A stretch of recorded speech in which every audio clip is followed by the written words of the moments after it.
જ્યારે જ્યારે જીવનમાં આનંદ મળે ને ત્યારે શરીરમાં અમુક એવા પુલકિતતાના ઉર્મિઓ ઉઠે અને એ ઉર્મિઓ છે ને પછી નાચ્યા વગર વ્યક્ત ન થઈ શકે. તમને જોજો, તમે અનુભવ્યું હશે કે બહુ કાંઈક સારા સમાચાર મળી જાય ને તમને જીવનમાં, તમારા માટે જે મહત્વનું હોય, કોઈ વેપારી માટે બહુ કંઈક મોટો ઓર્ડર હોય, સમજી લ્યો કોઈ ગ્રાહક આવ્યો ને એક એવો ઓર્ડર આવી ગયો તમારી પાસે કે તમને આખા 1-2 વર્ષનું તમારે આમ સાજું થઈ જાય એવું સરસ મજાનો સોદો થઈ જાય.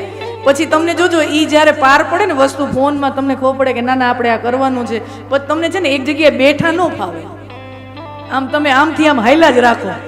તમે ને એક જગ્યાએ ખુરશી ઉપર બેસી ન શકો, સોફા ઉપર બેસી ન શકો. શું કામ? કારણ કે ઉર્મિઓ એવી, આમ આનંદ એવડો આવી ગયો ને કે તમે પછી એક જગ્યાએ ધારો ને તોય બેસી ન શકો. કારણ વગરના ચાલ્યા રાખો, કારણ વગરના રસોડામાં પાણી પીવા જાઓ, પછી આમ જાઓ તેમ જાઓ. શું જરૂર ના, ક્યોંકि બેઠ નહીં શકતે. આનંદ એસા આયા.